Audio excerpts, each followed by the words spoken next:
नमस्कार। हजुरहरूलाई आज डायबिटिस मधुमेह भनेको के हो र यो कसरी हुन्छ भन्ने कुरा अलिकति सूचना लिएर आइरहेको छु। राम्रो गरी लास्टसम्म सुनिदिनुहोस्। डायबिटिस मधुमेह भनेको त तपाईँहरू सबैलाई थाहा नै छ। अब हाम्रो शरीरमा खुनमा चिनी ग्लुकोज एकदम बेसी हुँदाखेरि डायबिटिस भन्ने बिमार पाइन्छ। त ग्लुकोज बेसी चाहिँ कसरी हुन्छ त? अब हामी खानाबाट खाएको जुन चाहिँ अब पेटबाट हाम्रो शरीरमा ग्लुकोज भएर चाहिँ अब सोचिन्छ हैन। त्यो सोचेको चाहिँ अब हाम्रो शरीरले तागतमा अब युज गर्न नसकेर चाहिँ अब हामीलाई खुनमा सुगर हाई भएर डायबिटिस हुन्छ।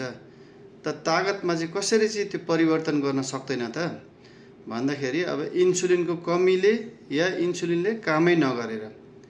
अब इन्सुलिनको कमी त अब तपाईँको टाइप 1 डायबिटिसमा हुन्छ, जो चाहिँ अब एउटा जेनेटिक बिमार पनि हो। अब त्यसमा इन्सुलिन बनिन नै कमी हुन्छ। अब प्राय जस्तो हामीले पाउने डायबिटिस चाहिँ टाइप 2 डायबिटिस, त्यो चाहिँ अब हाम्रो अब जीवनशैली, अब खाने पिउने कसरी रहन्छौँ त्यसबाट पाइन्छ अरे।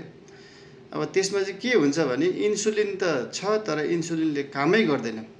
त इन्सुलिनले चाहिँ के काम गर्छ त भन्नुहुन्छ भने इन्सुलिन चाहिँ एउटा गेटकिपर जस्तो अरे। जुन चाहिँ ग्लुकोज हाम्रो खुनमा छ त्यसलाई अब हाम्रो सेल, कोष भनिन्छ नेपालीमा, त्यो कोषभित्र हुल्ने गेट खोल्ने चाहिँ इन्सुलिन रहेछ। अब इन्सुलिनले गेटै खोल्दैन भने त तपाईँको त्यो जुन ग्लुकोज चाहिँ सेलभित्रै पस्न पाउँदैन।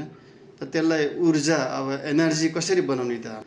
अनि त्यही ग्लुकोजहरू अरू प्रोटिनहरू फ्याटहरूसँग टाँसिएर चाहिँ गएर हाम्रो खुनका साना साना नसाहरू हुन्छन्, जस्तै मृगौला किडनी भन्छन्, आँखामा साना साना नसाहरूमा टाँसिएर बन्द गरेर किडनी बिग्रिन्छ, आँखा बिग्रिन्छ। त्यसले गर्दा मान्छे अन्धा हुन्छ हैन, डायलाइसिस गर्नुपर्ने हुन्छ। अनि कति कुरा अब घाउ भएको जाति हुँदैन, किनभने त्यहाँ खुनको सप्लाई नै पुग्दैन।